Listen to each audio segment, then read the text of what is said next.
Friends, welcome to Razia Begum channel. Friends, నేను సైరీ కొరకు ఆలుగడ్డ టమాటా కూర చేస్తున్నాను. ఫ్రెండ్స్, అన్నం అవుతుంది. ఇక్కడ అన్నం పెట్టాను.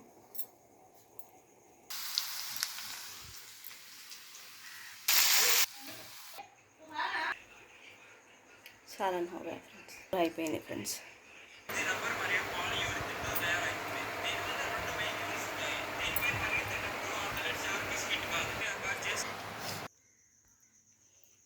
ఆల్రెడీ కూర వీడియో దాంట్లో ఉంది ఫ్రెండ్స్, ఛానల్లో ఉంది, తప్పకుండా చూడండి ఫ్రెండ్స్. ఓకేనా ఫ్రెండ్స్, ఆలుగడ్డ టమాటా సైరీ కూరకు మేము ఏం తిన్నామో అదే చూపించాను ఫ్రెండ్స్, అంతే. పెరుగు, ఆలుగడ్డ కర్రీ, అంతే. ఓకే ఫ్రెండ్స్, మళ్ళీ వీడియోలో కలుద్దాం. మా పిల్లలు సైరీ చేసి నమాజ్కి వెళ్తున్నారు ఇప్పుడు. బాయ్, మళ్ళీ వీడియోలో కలుద్దాం. రేపటి వీడియోలో, రేపు సైరీ వీడియోలో కలుద్దాం. ఓకేనా.